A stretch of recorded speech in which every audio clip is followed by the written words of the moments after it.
All right, check 1 2 1 2 1 2.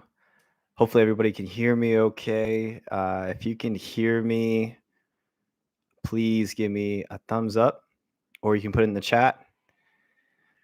Welcome back, everybody. Hope you all are doing well. This is Phil's Guide to PsyD. My name is Phil Sarpon. Today is another live stream video, and so I will try my best to answer all of your questions and hopefully the next 30 some minutes. So please feel free to put your questions in the chat.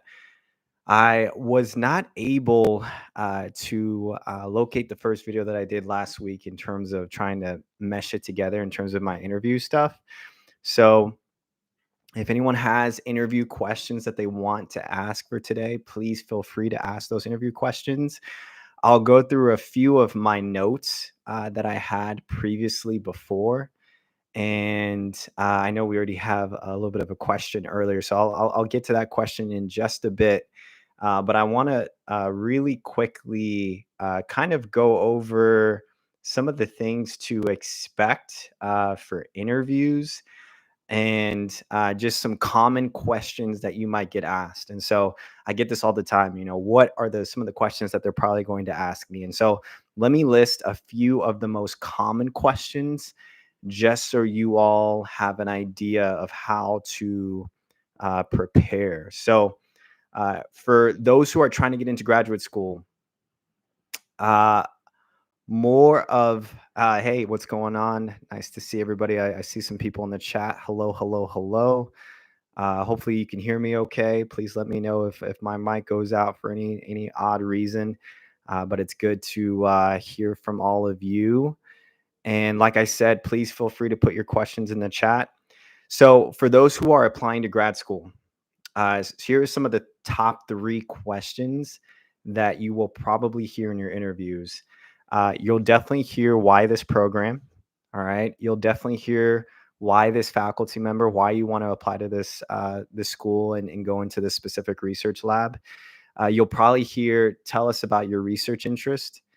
And you'll probably hear, what are your long-term goals as a psychologist? And so for sure, I mean, I am almost 90% sure that you will probably get some of those questions if you're applying to graduate school, whether PhD, PsyD, counseling psychology, master's program, therapy programs. Why this program? Tell us about your research interest and what are the long-term goals that you have even after you finish the program.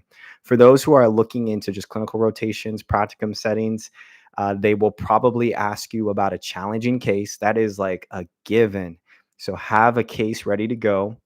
And how do you approach, your theoretical orientation, your case conceptualization? That's another question. And what are your goals for supervision? So those are probably going to be 3 most common questions that they will ask you in your interviews if you're looking into clinical rotations or practicum settings. And then if you're going into internship and postdoc, it's going to be kind of the same thing. How do you experience, in terms of, your case conceptualization, challenging cases? That's going to be a really common one. How do you integrate evidence-based practices into your work? What are your professional goals after postdoc? Those are some really more common questions about when you apply for internship or you apply for postdoc. So just wanted to leave that out there. So now let me get to the first point. I'll just go in the order of some of the questions that people have talked about. So one person asked about speaking about neurofeedback. So I'd love to know a little bit more about that question. What are you looking to get out of that question specifically? Neurofeedback has been really popular as of late. And typically, it's not necessarily taught in clinical psychology programs. There's usually an additional layer of training or certification that you have to go through, but it is really popular. It is really effective. It's kind of similar to the whole concept of biofeedback. A lot of sports psychologists and health psychologists are using neurofeedback with their patients. It's helpful for releasing a lot of stress and anxiety. It's helpful for being a little bit more connected to your body. It goes back into the whole category of somatic therapy and understanding the brain and the mind connection. So yeah, I'm excited for neurofeedback. If you have any specific questions about that, please let me know. Looks like we have someone that mentioned that they have an interview on Thursday for a PsyD program. Congratulations. Hopefully it goes well. Once again, if you have any specific questions about how I can help you prepare for that, let me know. We have another question. Let's see. I want to become a neuropsychologist. Is it necessary to do a master's after the BS or PsyD? So yeah, that's again, that's a really great question. This is going to be really dependent on where you are applying. If you're applying to only US programs here in the United States, you don't need a master's to get into a doctoral program. In fact, you can go from your undergrad, BS, BA, college degree, and you can actually go straight into a doctoral program, clinical psychology, PsyD, clinical psychology, PhD, counseling psychology, PhD. You can go into a doctorate straight out of college. But if you're applying to some of the other places, whether it's in the UK, certain areas in Europe, and so forth, I think a lot of those programs actually probably will require some form of a master's before you can get into your doctorate. The way that it's kind of set up here in the US is that you go into these doctoral programs and the master's is embedded within the doctoral program. So for me, I got into my PsyD program. After 2 years, I got a clinical psychology master's. And then after the 4 or 5 year degree, I'll get my doctorate. So I'll have two degrees. I'll have the master's and the doctorate fit into one program. So it's up to you in terms of where you want to apply. I will say if you get a master's, it probably will make you competitive, more competitive for some of these other programs. But it's always good to email the schools before you apply just to see whether or not they absolutely suggest or recommend you having a master's. Because oftentimes they have a lot of applicants who already have masters, and those people who have a master's tend to be more competitive, right? They tend to have more research experience, more clinical experience. And so if you are coming out of college and you don't have that much of experience, I will say, you can think about a master's, but you should always contact the schools to see if they recommend a master's program before you go and get a master's in 2 years and then go into your doctorate, right? If you're just trying to be as efficient as possible and get your doctoral degree, then, you want to pick a good quality school. But if you can just skip the master's, I think that's a great option as well. So really kind of depends on your situation, depends on where you're applying, depends on how competitive the program is and what your future career goals are. All right. So, all right, let me look through a few more of these questions. Hey, Paul. Hi, Phil. How are you? I'm doing well. Hope you're doing well. We have another question from Neat Secret. Can I take my PsyD outside of the country to practice? So depends on where you are currently right now. Are you here in the US? Are you somewhere else? If you're thinking about taking your PsyD outside of another country, there's no, you can absolutely do that. But in terms of where you want to end up practicing in terms of your long-term career. So let's say, for example, for me, I live in Ghana and I want to get a PsyD here in the US. I'm if my plan is to stay in the US, right, and to be a licensed psychologist here, right, I'm going to have to abide by all the rules and regulations and certifications and licensure here in the US. And you're going to have to be really careful because some countries, once you're crossing over into different countries, they could respect your degree, they could respect your licensure, but sometimes they may not respect your licensure. And I know for a lot of people who were psychologists, for example, in Brazil, I have a few people who I know were Brazilian psychologists, clinical psychologists. They went to their doctoral program. When they came here in the US, they actually had to almost start all over again. They had to take the same courses that they had already taken in Brazil. They had to go through an internship. They had to apply for licensure. So you just want to make sure that you're not doing the most amount of work twice. All right. So if you're going to become a psychologist, hopefully you become a psychologist once. Hopefully, wherever you plan to work, you can stay where you work. But if you are planning to move to a different country, just make sure that you abide by that country's guidelines in terms of being a psychologist, and understand that being a psychologist in one area does not mean that it translates to becoming a psychologist in another area, unfortunately. So just to let you know. All right. So, oh, and Need Secret said, here in the US, I mean, can I get my PsyD and also practice in other countries? Yeah. So if you get your PsyD here in the US, there are ways to practice in other countries, but once again, it's going to depend on the country. And I think there are some, for example, I believe, and someone please correct me if I'm wrong, but like in certain places of Europe, you probably would have to get certain certifications. You wouldn't necessarily have to go and do a whole nother doctoral program just to see patients outside the US. But I'm pretty sure you'd have to abide by whatever country, whatever their laws are, whatever their regulations are, whatever additional classes or certifications that you have to take.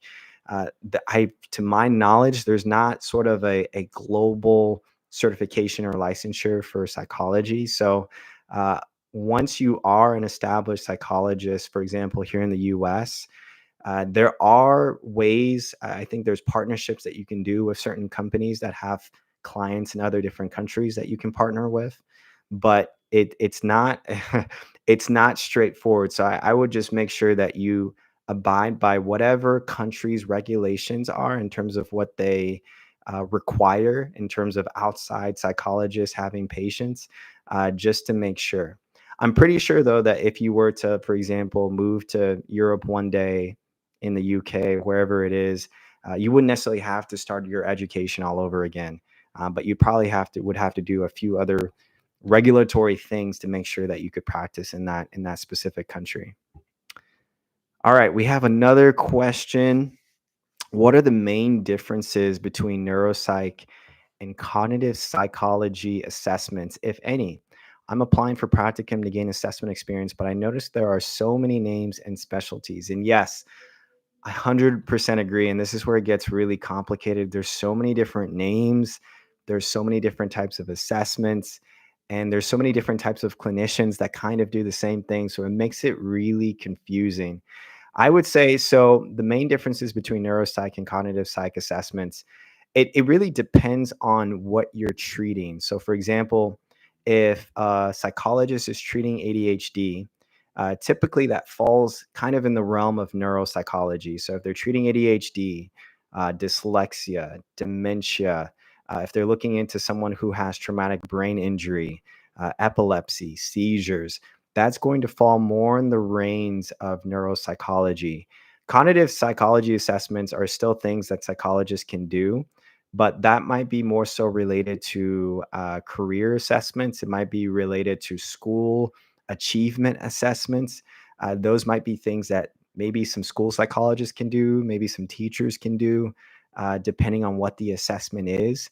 And so, if we're talking about just purely clinical things, a neuropsychologist would be the one to do those assessments. If we're talking about cognitive, it's a little bit more broad range. And so that could be related to research. It could be related to, going into a company and doing some cognitive psych assessments for their employees or maybe their CEOs, right? Which it doesn't necessarily fall in the clinical aspect, but it's cognitive, right? And so for someone to do those cognitive psych assessments, they may not necessarily need to be a licensed psychologist. They could perhaps be a organizational psychologist. They could be a cognitive scientist, right? They don't necessarily have to have the clinical because they're not doing a clinical assessment. They're doing more so of a cognitive assessment, maybe for their employees.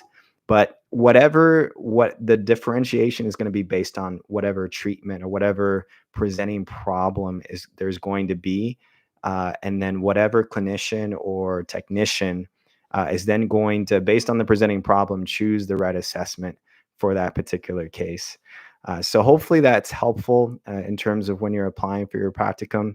There's going to be sites that probably use the same language too. So it's good to ask those questions and try and differentiate what exactly they're talking about.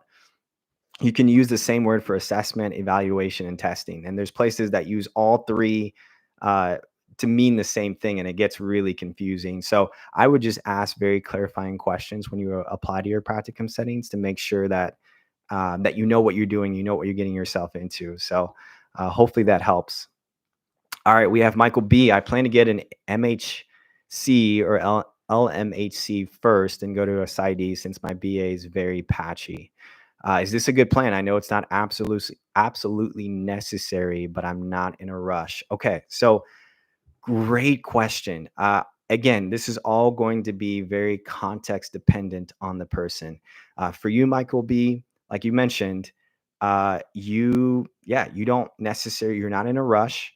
It doesn't seem like it seems like, and again, I think that's a great option in a sense of, with the MHC, you can practice for a period of time as a therapist, and then you can go into a doctoral program whenever you want to, whenever you're ready. And so the benefits of an LMHC is that you can practice independently. You can have your own private practice. You can, if you're not in a rush to go through your doctoral program, you can practice for a period of time and then go into your doctoral program, especially if you're not in a rush. So yeah, I totally understand that. And I've had people where sometimes they apply to both. They'll apply to both the PsyD program as well as the master's program and kind of compare the differences and make the decision after that. If they get an offer from a master's program and they get an offer from a doctoral program, then that's when they'll start to try and figure out how to make their decision, especially if they're trying to use their time as efficiently as possible. So there's a lot of different options. There's no right way to become a psychologist. Honestly, there's so many different pathways. So it really is going to be dependent on your specific situation. And if you're not in a rush and you feel like, you could get some really good value out of the MHC, I think that's something to consider for sure. And then, yeah, also, can you speak a bit about what assessments are like? So assessments are a really broad range. As I mentioned before, other people say evaluations, some people say testing, some people say assessments. Basically, you can think of an assessment as someone has some type of presenting problem. It could be ADHD, dyslexia, dementia. It could be something related to a personality focus. It could be something related to stress, anxiety, depression. When a patient walks into your door, there's going to be a number of evidence-based tests and evaluations that you can do to give to that person. Some of them are self-reports where they go through 1 to 25 and they're answering the questions on a Likert scale. That's based on a 1 to 5 scale, strongly agree, strongly disagree. Some tests are pencil and paper. Some tests feel like games where you have to put blocks together. But there's hundreds of different tests. And so once you figure out what the problem is, there's going to be a range of tests that you're going to give to a patient. And then after you give that patient some tests and some assessments, you're going to score them based on whatever normed scale there is. You're going to see their results. You're going to evaluate their results. You're going to have a feedback session with that patient about their results. And then you're typically going to give them some recommendations. So it could be a recommendation to get a psychiatry evaluation or to see their medical doctor. It could be some, for ADHD, it could be some recommendations for them to sit in the front of the class, for them to have a little bit longer time to get their homework done. Whenever they take exams, they have a little bit longer time to get it done. So there's going to be that. Basically, your assessment is you figure out what the problem is, you figure out what test you want to give, you figure out how to what recommendations you're going to give someone. And typically it's going to be a written report. It could be 5 pages, 10 pages, 15 pages that you're going to give to the patient and let them know, hey, these are what we did. These are the tests that we did. This is the evaluations that I did. These are the recommendations that I'm giving. And this is where I think you can go next in terms of getting the help that you need. Sometimes it's medication, sometimes it's other recommendations. So hopefully that is helpful in terms of what assessments are like. I have another question. I'm in my master's in cognitive neuroscience and clinical neuropsychology program in Italy. Congratulations. That's amazing. We have another person that mentioned, that they find it difficult. Yeah, that sounds really intense. Cognitive neuroscience and clinical neuropsychology. It's a really interesting blend, but it does sound very difficult. So best of luck to you. Thank you for sharing that. Yeah, no problem in terms of my explanation. Hopefully, I'm as clear as day. So let me know if you have any further questions. We have another question from Trinity Baptist Church. I love your videos. Great work. Do I understand correctly from looking at another resource that you are available to book coaching calls to help applicants craft their personal statement? So, yeah, so in the past, I was doing free consultations, 15-minute sessions where I would have people book through my website, philsarpon.com, where I would just help people out as much as I could. And a lot of people started going on the website and started booking me, which was great. But there's now a plethora of people. And so unfortunately, I just don't have enough time to have sort of office hours, free office hours. So if you wanted to actually book a session with me where I can give you my rates, and I have coaching clients that I meet with on a pretty consistent basis. We go through their personal statement. I go through their cover letters. I go through how to help them with mock interviews. These are typically 50 to 60 minutes. And that's sort of the best way to use my time because I can give really quality specific coaching for those people and they get a lot out of it. And so that way I don't get bombarded with the whole range of people that are seeking my services. So if you're interested in that, you can always still send me a message on philsarpon.com and we can find a time to meet virtually and I can help you with whatever application process you're going through. So yeah, really, really, really great question. Let's see. We have another question. Can you please tell me how you enrolled in clinical neuropsychology? So I want to be a little bit more specific. I enrolled in clinical psychology. So I think this is maybe some of the big differences. If you look at the world, you look at different countries. Here in the United States, you have to be a psychologist first before you can become a neuropsychologist. I don't think there's a lot of programs here in the US that are just neuropsychology specific programs. Most of the programs here are clinical psychology. It's almost like becoming a doctor. You become a medical doctor first, you go to med school for 4 years, you become a medical doctor, and then you have to choose a residency, right? And you apply for that residency. And it could be in surgery, it could be in primary care, it could be in internal medicine, it could be in psychiatry, but you apply for that residency. And then after med school, you go into your residency, and that's where you get that specialty focus. And then after that specialty focus, you go through board certification, and then you're a surgeon, you're an internal medicine doctor, you're a primary care doctor, whatever it is, right? And the same is true for clinical psychology. You become a clinical psychologist first, which is a generalist. That means as a clinical psychologist, I can dip my toes into just about anything. I can pretty much do everything that is under the belt in regards to clinical psychology once I have my license as a clinical psychologist. But if I want to specialize, I have to go into a residency or a postdoc for neuropsychology right after my clinical psychology program. That is where I will become purely a neuropsychologist, and I'll be able to call myself a neuropsychologist. I'll be able to work with patients and do testing. There's a lot of clinical psychologists that still do neuropsychology things.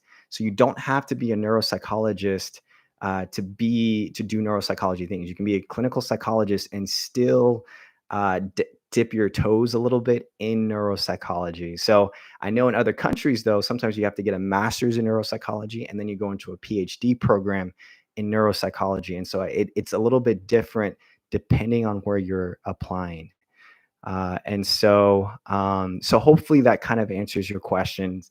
I'm enrolled in a clinical psychology program to be a generalist, but I do have some specialties in health psychology, neuropsychology. I have trainings in those things, which means that I can do those things as a licensed psychologist.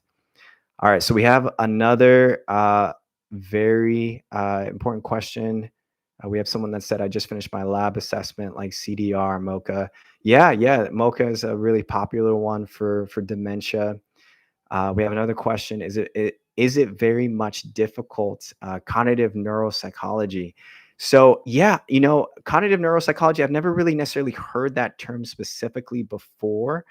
So you might have to explain that to me a little bit more. Obviously, neuropsychology, cognitive neuropsychology could be dealing in with some of the research elements of neuropsychology. I know that there are cognitive scientists who will do neuropsychological sort of research. So let me know a little bit more about that question. All right. So someone said, I'm from Afghanistan, but study at university at Padova in Italy. My master's program is a combination of, yeah, there we go, cognitive neuroscience and clinical neuropsychology. We can pass some courses in both. Yeah, again, there's so many different countries that do things a little bit different. So that's amazing. Thank you for sharing that. So Mendy Corner said, I am from Pakistan. I also want to go abroad for a master's program. Nice. Yeah. Okay. Michael B has another question. Assuming the program is APA accredited and I'm EPPP licensed, will the particular program matter as far as employment at a clinic?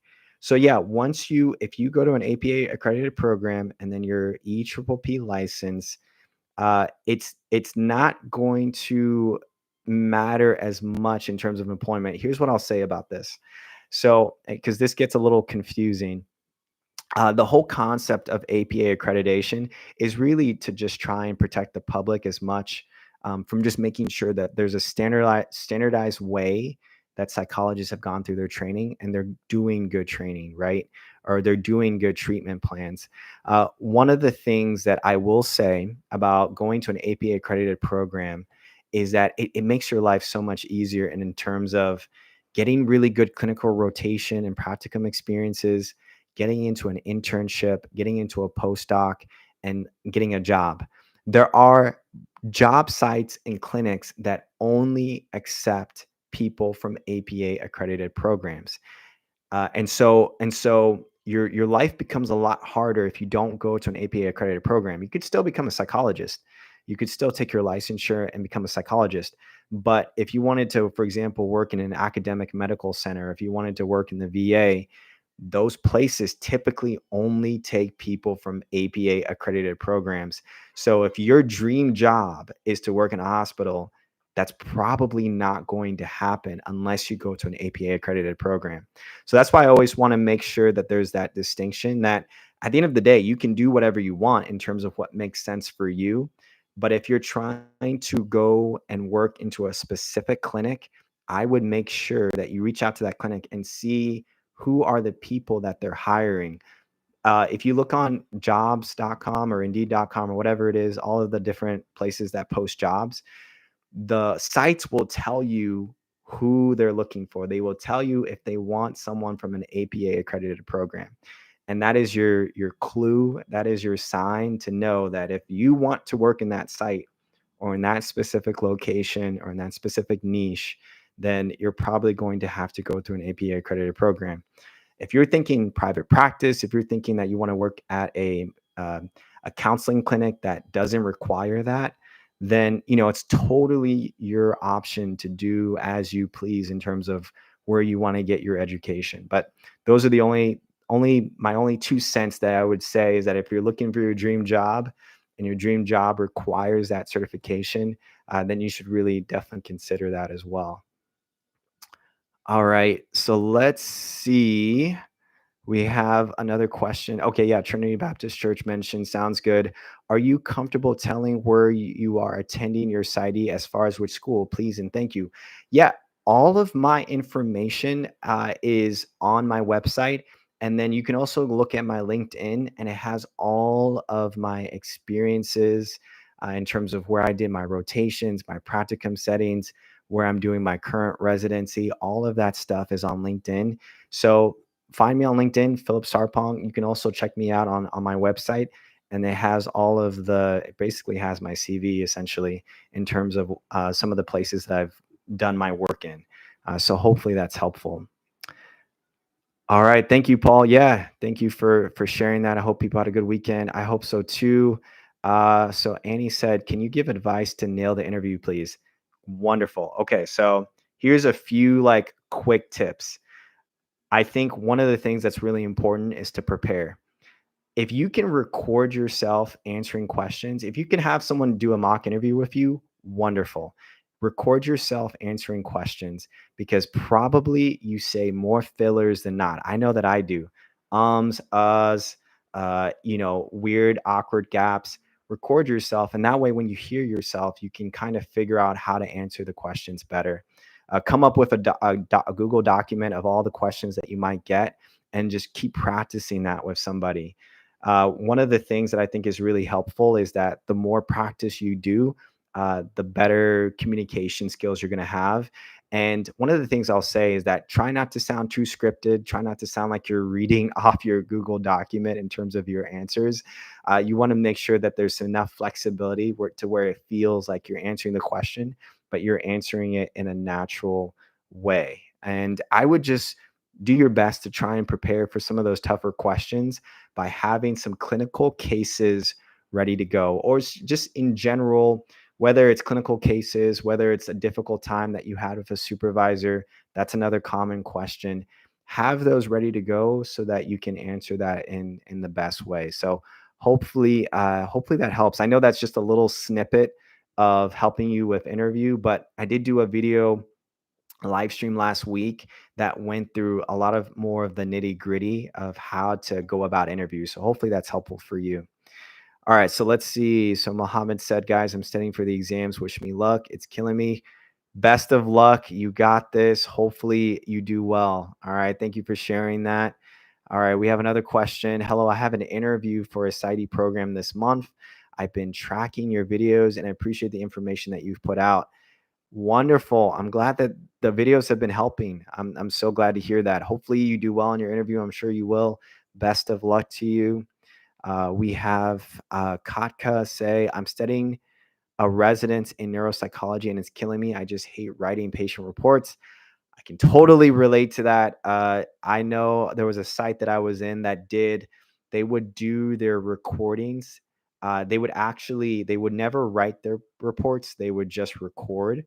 And so it basically would transcribe their reports from an audio transcription. So man, if you can work somewhere that does that, I think that's great. But I could totally relate in terms of writing those patient reports. They can take a lot of time. So definitely feel you there. And all right, Paul said that is okay. Annie said, what are possible questions that they might ask? Yeah, really good. So I have it in my notes. So if you're looking to apply to graduate school, perhaps the top 3 questions that they're going to ask is, why this program? Like, why have you applied here? What are the research labs that you're looking into? Why that specific research focus?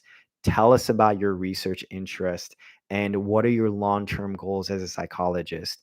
I would bet that wherever you apply to, they're going to ask some variation of those questions. And so make sure that you really know why you're applying there. Make sure that you can articulate what your research or your clinical interests are, and make sure that you have a vision for yourself in terms of, after you become a psychologist or a therapist, like what's your 5-year 10-year plan in terms of where you want to be, the patient population that you want to work with, the research that you want to do.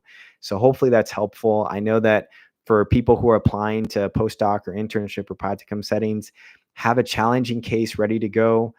Talk about your goals with supervision. Talk about a challenging situation that you had with a supervisor. You can also talk about how you integrate evidence-based work with research and clinical experience. And you can also talk about maybe some of your professional goals. So some of those questions are going to be things that they probably will ask you. And so hopefully that's helpful for you in terms of getting ready for that. All right, let's see. I'm studying. Oh, okay. And C316 said, thank you for all you do, putting out these information. Absolutely. It is my pleasure. I love doing so. So hopefully, Annie, that question was answered by kind of some of the things that I mentioned. I'll give you a few more tidbits. Whether your interview is in person or virtual, I think there's still a lot of people doing virtual interviews. Sometimes it's with one person, sometimes it's with 3 faculty members or 2 faculty members. I would just, I think one of the hardest things specifically on virtual interviews is trying to show who you authentically are. And so if you're someone that is really talkative or really funny or whatever it is, try and show some of your personality in those interviews. I know that it can seem really tempting to be robotic and just answer the question. And I think a lot of times there's a lot of sites that really do want to see your personality. They want to see who you are.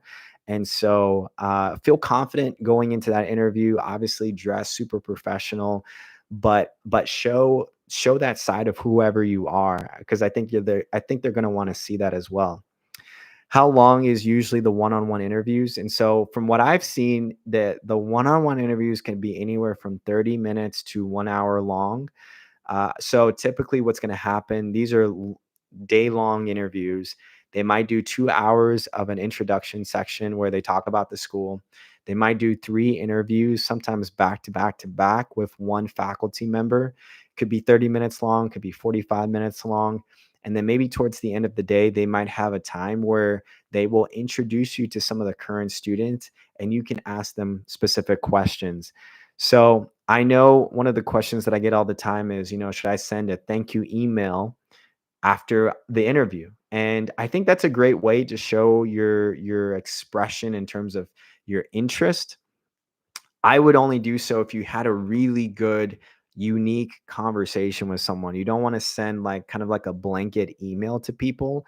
If you had a really good conversation with a faculty member and you guys talked about, I don't know, talked about something really interesting, then I think and you had a really good connection with them. I think it's not a bad idea to send them an email and say, hey, I really appreciate our conversation together. You can bring in the little piece of information that they gave you or the topic that you all talked about, just so that they can kind of remember you by it. And so I think that's a great way to express interest and to show gratitude and to show that you are really interested in the program. So hopefully that's helpful. And yeah, no, thank you for being here. So hopefully I went through all of the questions. I think I read all of the comments for today. Thank you all so much for asking those really valuable questions. I might stay here for maybe a few more minutes. So if you have any last lingering, burning questions that you have, please feel free to ask those questions. If not, like I mentioned before, you can go on my website at philsarpon.com, and I'll actually put it here in the link. Uh, in my website, there's a document where you can find questions that the staff members will probably ask you. You can also find a document where it's really good to ask a lot of questions to the staff members, because asking questions shows that you're interested. So typically after every interview, the staff member is going to say, do you have any questions for us? And you should always have 3 or 4 questions written down that you can immediately ask right away. If anything, try and go all the way up to time. Because again, you want to maximize the amount of time that you have. And so that document has a list of questions you can ask the current students, the faculty members. You can ask them about the program, the clinical rotations. You should be asking a lot of questions because you want to make sure that you make the right decision for you as well. So hopefully you can check out my website. If you want to book a consultation with me, you can send me a message on my website and you can reach out to me there. Looks like we have another comment. Hi, I'm really interested in wanting to major in neuroscience, and I know that you majored in neuroscience in undergrad. So I wanted to ask you, what did you think about the major and if there are any career options? Yeah, really, really phenomenal question. I would say I really valued my time in college as a neuroscience major. I made the switch, I think, my sophomore year, and I thought it was great. I thought it was the perfect blend of sort of medical science because I took a lot of chemistry classes, biology classes, but I also obviously took a lot of psychology classes as well. And so I was in a research lab. I learned about neuroscience. I learned about, I think I took an autism class. And so I learned a little bit more about sort of the abnormal or sort of clinical diagnoses of clinical psychology and mental health disorders and things like that. So I learned a whole lot. It was not an easy major, specifically the program that I took this major in was a hard program in general in terms of it being a really reputable program.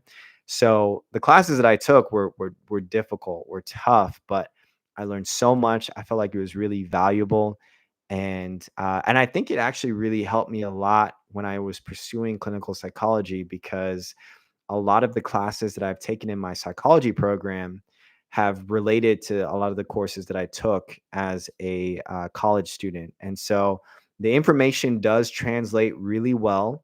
And I think it's really applicable too to even some of the clinical experiences that I've had. So definitely love neuroscience. If you're not too much of a science person, though, if you don't like the chemistry or the biochemistry or the advanced biology and all of those different things, uh, it might be a little difficult. And so, if you're really nerdy like me and you're really into the neuroscience, then it might be something that you really like. So, I appreciated the major, and I felt like in terms of career options. So, here's what I would say: if you're looking into career options for neuroscience, it depends, right? So there are options right after college, right? So you can go into research.